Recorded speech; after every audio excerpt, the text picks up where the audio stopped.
हमारे पास टॉपिक है पृथक राज्य आंदोलन। ठीक है, पृथक राज्य आंदोलन। पृथक राज्य आंदोलन को हम तीन भागों में बांटेंगे। ठीक, पृथक राज्य आंदोलन को हम तीन भागों में बांटेंगे। कैसे? देखो, सबसे पहले एक दौर आता है जो स्वतंत्रता से पहले, ठीक, जिस समय यहाँ पे ब्रिटिश काल आया। तो ब्रिटिश काल के समय पे क्या हमारे उत्तराखंड के लिए पृथक राज्य की मांग हुई? ठीक है, तो उसके लिए पहला कालखंड क्या आता है? ब्रिटिश काल। ठीक, फिर उसके बाद दूसरा काल आएगा जब हमारे पास संविधान की मांग होने बैठ गई थी। ठीक है, 9 दिसंबर 1946 से उसके बाद दूसरा वाला कार्यकाल आएगा, वो आएगा 1946 से 1960 तक। ठीक, और 1960 के बाद फिर आप लोगों ने देखा था कि इसके बाद भारत चीन युद्ध शुरू हो गया था 1962 में। फिर भारत पाकिस्तान युद्ध की तैयारी चली थी 1965 में, है ना। तो ये सब युद्ध हो रहे थे, तो उस बीच में फिर से हम क्या कर देंगे? पृथक राज्य की मांग को क्या कर देंगे? छोड़ देंगे। ठीक, फिर उसके बाद आपके पास आएगा 1967 से और 1987 और जो ये वाला दौर आएगा, इस समय हमारे पास दूसरा दौर क्या होगा? उत्तराखंड क्रांति दल का दौर। ठीक है, इस समय क्या होगा? या हमारे पास उत्तराखंड क्रांति दल भी बन जाएगा, फिर उनका भी योगदान रहेगा पृथक राज्य बनाने के लिए। और फिर एक दौर आएगा 1987 से उसके बाद 9 नवंबर 2000 तक। उसके बाद हमारे पास किसका सपोर्ट होगा? बीजेपी का। ठीक है, भारतीय जनता पार्टी का। तो इसने कालखंडों में हमको ब्रिटिश काल पृथक राज्य आंदोलन पढ़ना पड़ेगा। पृथक राज्य आंदोलन की अगर हम पहली बात करें कि क्या इस पृथक राज्य हमें सबसे पहले क्यों चाहिए था? पृथक राज्य आंदोलन मतलब ये पृथक राज्य है, हमें उत्तराखंड एक अलग राज्य चाहिए था। ये क्यों चाहिए था? हमें इसलिए चाहिए था क्योंकि हम थे उत्तर प्रदेश में, और जब उत्तर प्रदेश में थे तो सबसे बड़ी दिक्कत क्या थी? हमारे पास भौगोलिक क्षेत्र। सबसे बड़ी दिक्कत क्या है? भौगोलिक दिक्कत है। मैं आपको अभी बता रहा हूं कि अगर बाय द वे ये देखो कि ये उत्तराखंड है, ठीक, उत्तर प्रदेश का एक छोटा सा जिला है, समझ रहे हो? उत्तर प्रदेश का एक छोटा सा जिला है। अब आप लोग इसमें देखोगे कि यहां कुछ विकास हो ही नहीं रहा था। समझिए, यहां जब कुछ विकास हो ही नहीं रहते तो इसके लिए सबसे पहले हम लोगों ने क्या किया? पृथक राज्य की मांग की। ठीक, पृथक राज्य की मांग की बात करेंगे तो सबसे पहले पृथक राज्य की मांग हमारे पास आता है 1897 में। 1897 में महारानी विक्टोरिया का दौर आता है। महारानी विक्टोरिया भारत आई घूमने के लिए, और भारत के बाद उन्होंने कुछ क्षेत्र उत्तराखंड के भी चुन लिए थे। 1897 में उन्होंने उत्तराखंड का एक था आपके पास कौन सा? अल्मोड़ा था, और दूसरा कौन सा था? टिहरी। ठीक है, दूसरा क्षेत्र कौन सा था? टिहरी क्षेत्र था। अब यहां पे आप लोगों ने देखा होगा कि 1897 में टिहरी तो महारानी विक्टोरिया जा नहीं पाई, और जब वहां पहुंच नहीं पाई तो उसके बाद क्या हो गया था? टिहरी में उन्होंने क्या कर दिया था? टिहरी घंटाघर का निर्माण किया था। ठीक है, तो टिहरी में क्या हो गया? सबसे पहले घंटाघर का निर्माण किया। जब यहाँ पे कीर्ति शाह के समय पे महारानी विक्टोरिया पहुंची नहीं, तो ये पहुंचे कहां? अल्मोड़ा में। और जब अल्मोड़ा में 1897 में पहुंचे तो उसके बाद सबसे पहले महारानी विक्टोरिया के पास सबसे पहले पृथक राज्य के लिए ज्ञापन सौंपा गया। एक ज्ञापन सौंपा गया। इस ज्ञापन को सौंपने वाले थे ज्वालादत्त जोशी।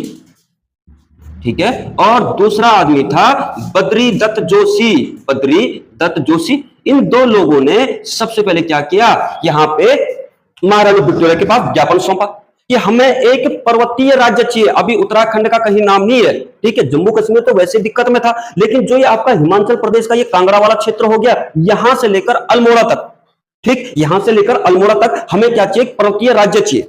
इसकी मांग रखी गई किसके पास? महारानी विक्टोरिया के पास। महारानी विक्टोरिया के पास रखी गई। महारानी विक्टोरिया के पास जब ये ज्ञापन गया तो ठीक है, उन लोगों ने थोड़ा बहुत ध्यान दिया, बोला कि भाई ठीक है कर लेंगे। उसके बाद महारानी विक्टोरिया चली गई, वो बात वहीं दब गई।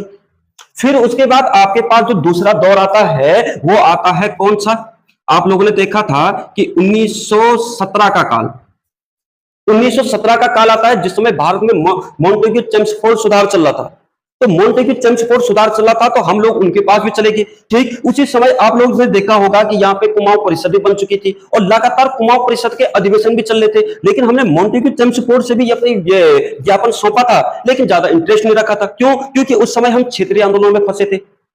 हमारे पास कुल्ली बेगार था, हमारे पास जंगलात कानून था। इसी में ही उत्तराखंड के लोग क्या कर रहे थे? आपस में इसी में विरोध कर रहे थे, अंग्रेजों का विरोध कर रहे थे। ठीक है, तो इसीलिए इसमें ज्यादा ध्यान दिया नहीं गया। ठीक, फिर उसके बाद आपके पास आता है 1917 में ही आपके पास आता है प्रांतीय स्वायत्ता। ठीक है, प्रांतीय स्वायत्ता का मतलब क्या था कि भैया प्रांतों में चुनाव कराओ। ठीक, फिर प्रांतों में चुनाव कराओ, इसमें भी ज्यादा इफेक्ट पड़ा नहीं। लेकिन उसके बाद एक दौर आता है 1923 में सबसे पहले आप लोगों ने देखा था मोतीलाल नेहरू ने स्वराज पार्टी का गठन किया था। और जब स्वराज पार्टी का गठन हुआ था, स्वराज पार्टी के तहत इन्होंने सबसे पहले क्या किया था कि प्रांतों में अब आप लोग क्या करो, चुनाव करो, अपनी अपनी सरकार चुनो, ठीक है ना। लेकिन ब्रिटिश काल में इस समय हमारे पास टोटल कितने प्रांत हैं? 11 प्रांत। ठीक, 11 प्रांतों के बाद उत्तराखंड में भी 3 जिलों में क्या हो गए थे, 3 जगहों से क्या हो गए थे, चुनाव हुए थे। ठीक, 3 जिलों में चुनाव हुए थे। कौन कौन से? आप लोगों ने देखा 1891 में 2 जिले बन गए थे। कौन कौन? अल्मोड़ा और नैनीताल बन गए थे। फिर उसके बाद 1839 वाला जो दौर था उसमें आपके पास पौड़ी जिले का गठन हो गया था। ठीक, जब ये जिले गठन हुए तो इन 3 जगहों से क्या हुए थे, चुनाव हुए थे। चुनाव होने के बाद जब हमारे लोग यहां से चुन के संयुक्त प्रांत उत्तर प्रदेश में गए तो उनके समय ये उम्मीद थी कि ये लोग अब क्या करेंगे, पृथक राज्य में भाग, मतलब पृथक राज्य के लिए ज्ञापन सौंपेंगे, हमें पृथक राज्य की मांग में क्या करेंगे, मदद करेंगे। ठीक है, फिर उसके बाद आपके पास एक दौर आता है इसी समय 1928, जिस समय भारत में कौन आ गया था, साइमन कमीशन आ गया था। साइमन कमीशन के सामने, साइमन कमीशन का तो पूरे भारत में विरोधी चल रहा था बशर्ते, लेकिन साइमन कमीशन के पास भी हम लोगों ने क्या किया था, अपने पृथक राज्य का ज्ञापन सौंपा था। ठीक है, फिर उसके बाद आपके पास आता है 1935 का भारत शासन अधिनियम। 1935 का भारत शासन अधिनियम, और 1935 के भारत शासन अधिनियम में भी आप लोगों ने देखा कि प्रांतों में स्वायत्ता मिल गई थी। प्रांतों में स्वायत्ता मिलने के बाद सबसे बड़ी चीज क्या हो गई थी कि भैया अब आप लोग क्या कर सकते हो, अपनी अपनी सरकारें चुन सकते हो। ठीक है, अपनी अपनी सरकारें चुन सकते हो। और सबसे बड़ी बात है कि अपनी सरकार चुन सकते हो तो तुम्हारे लोग ही, भारत के लोग ही चुने जाएंगे। और चुनाव में भाग लेने वाले भी कौन है, भारत के लोग, और वोट देने वाले भी कौन है, भारत के लोग। समझ गए? तो उसके बाद सबसे बड़ी बात क्या है, 1937 में पृथक जो ये प्रांतीय स्वायत्ता के तहत सबसे पहले प्रांतों का चुनाव हुए। और प्रांतों के चुनाव में 1937 में प्रांतों में चुनाव हुए। इस चुनाव के बाद मेन चीज क्या होगी कि यहां से उत्तराखंड से एक आदमी, कौन, जीबी पंत, कहां चले गए, संयुक्त प्रांत में। और संयुक्त प्रांत में जाने के बाद वो यहां पे क्या बन गए, मुख्यमंत्री बन गए। बहुत बड़ी बात थी। अब दूसरी चीज क्या हो गई थी कि जब यहां से जीबी पंत उत्तर प्रदेश संयुक्त प्रांत में गए तो हमारी एक उम्मीद और बढ़ गई। हमने कहा भाई अब तो अपना आदमी मुख्यमंत्री है, सच्ची नहीं बनेगा पृथक राज्य। ठीक है, जब ये मांग हुई लगातार चलती रही, लेकिन हमें कोई फर्क ही नहीं मिला। जीबी पंत यहां से जैसे उत्तर प्रदेश संयुक्त प्रांत में मुख्यमंत्री बने, उसके बाद उत्तराखंड को भूल गए। फिर उसके बाद हमारे पास तो दूसरा ऑप्शन आता है, अब हमारे पास कोई ऐसा रास्ते तो थे नहीं। फिर आप लोगों ने देखा होगा, आप लोग को याद होगा 1938 में क्या चलता, श्रीनगर सम्मेलन। और 1938 में जब श्रीनगर सम्मेलन चल रहा था, इस श्रीनगर सम्मेलन में आप लोगों ने देखा था कि जब प्रताप सिंह नेगी यहाँ पे अध्यक्षता कर रहे थे, अचानक से कौन आ गए, जवाहरलाल नेहरू।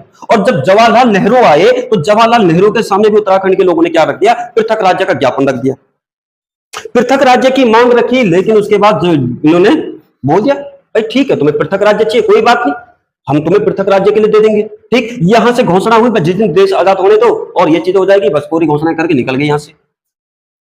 ठीक, हमारे लोग उम्मीद में बैठे हुए, जब नहीं बना फिर उसके बाद 1938 के बाद फिर आपके पास एक दौर आ जाता। फिर 1939 में सेकेंड वर्ल्ड वॉर शुरू हो जाता है।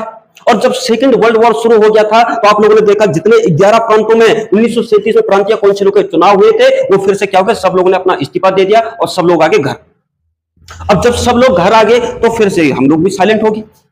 फिर उसके बाद कुछ देर हम चुप रहे कि ठीक है भैया, कुछ समय चुप रहे, क्या पता सरकार समझे। ठीक, नहीं हुआ। 1942 में भारत छोड़ो आंदोलन चल रहा, सब लोग उसी में भाग ले रहे, यहां तक। उसके बाद पृथक राज्य का थोड़ी समय के लिए बोल गए।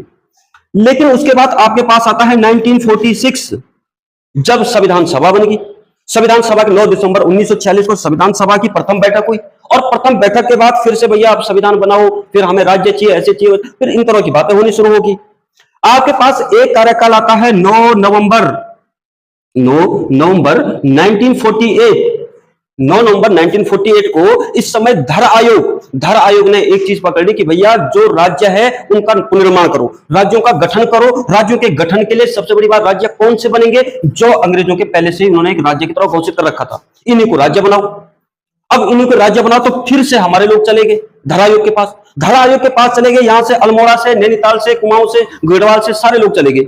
और जब सारे लोग पृथक राज्य की मांग के लिए चले गए तो वहां पर्ची लगी थी, सब लोग भाई लाइन पे लगे हुए, हर कोई सोच रहा भाई हमारा नंबर आएगा, हमारा नंबर आएगा। सबका नंबर आ गया। उसके बाद हमारी वाली जो पर्ची थी वहां पे लिखा हुआ है कि भैया पर्वतीय राज्य। ठीक है, एक पर्वतीय राज्य चाहिए हमको और उस पर्वतीय राज्य की मांग की लाए। तो उन्होंने पूछा कि भैया पर्वतीय राज्य वाला कौन सा है, तो उन्होंने कहा भैया हमें, बोला ये पर्वतीय राज्य कोई राज्य का नाम तो हो नहीं सकता पर्वतीय में, फिर आपका जम्मू कश्मीर भी है, आपका हिमाचल प्रदेश भी है, आपका उत्तराखंड भी, किसकी मांग कर रहे हो आप? पर्वतीय राज्य का मतलब क्या? पहले एक राज्य का नाम बताओ, राज्य का नाम बताओ कि जिस राज्य की बात हो गई है ना। तो सबसे पहले हरगोविंद पंत ये लोगों ने बोला कुमाऊं। अब कुमाऊं बोला तो इधर से गढ़वाल के लोगों ने भी, भाई हम भी तो आ रखे हैं, गढ़वाल कुमाऊं करो ना, गढ़ कुमाऊं करो। मैं बोला ठीक है भाई, गढ़वाल कुमाऊं कर देते हैं। तब तक जौनसार वाला आदमी भी, भाई जी मैं भी तो आ रखा हूं, जौनसार भी लिखो, पर्चे में नाम भी, राज्य का नाम लिखा जा रहा है और जौनसार भी लिखो। तब तक दूसरा जौनपुर वाला था, उसने बोला जौनपुर भी लिखो। तो अब ये सारी चीजें चल रही थी। तो उसके बाद लास्ट टाइम क्या हो गया कि उन्होंने धारावी ने बोला एक काम करो, तुम घर जाओ और पहले राज्य का नाम सोच के आओ। तुम राज्य का नाम सोच के आओगे, फिर हमें बताओ कि भैया तुम्हें राज्य पुनर्गठन ठीक है, तुम्हें नया राज्य चाहिए, पर उस राज्य का नाम बताओ। यहां से सारे लोग वापस आ गए। वापस आने के बाद जैसे यहां पहुंचे, उसके बाद सबसे पहले उन्होंने क्या कर दिया, पृथक राज्य के लिए भैया आपके नाम ढूंढो, नाम ढूंढो। तो एक आदमी था, ठीक है, एक आदमी था लक्ष्मीदत्त शास्त्री। लक्ष्मीदत्त शास्त्री जब वहां पे उत्तराखंड में, जो उन्होंने सबसे अच्छी बात यह थी कि उन्होंने जैसे ये होते क्या, महाभारत रामायण ये सारे पढ़े थे उत्तराखंड के लिए, क्या उत्तर कुरु ये शब्द वो सारे पढ़े हुए थे। तो उनको बहुत सारे लोगों को बोला गया भैया ये चंपावत में एक सम्मेलन चल रहा है, और चंपावत के सम्मेलन में बोला गया कि भैया कोई तो हमें उत्तराखंड। तो उसने सबसे पहले अपना भाषण दिया और लास्ट में बोला जय उत्तराखंड। जय उत्तराखंड बोला तो लोगों ने बताओ रुको रुको रुको, है ना, रुक जाओ, पहले तुमने क्या बोला? बोला क्या बोला? जय उत्तराखंड। ये तो मैं अपनी सारी कविता के बाद बोलता हूँ। ठीक है भाई, जय हटाओ उत्तराखंड राज्य का नाम। अब उत्तराखंड का नाम लेके फिर से पहुंच गए कहां पे, धारावी के पास। तब तक धारावी ने उनको वापस भेजा, बोला जितने राज्य बनने थे भैया वो मतलब हो चुके हैं, अब तुम लोग जाओ वापस। तो उसके लिए जब ये सारी चीजें हुई तो फिर उसके बाद आपके पास दूसरा दौर आता है।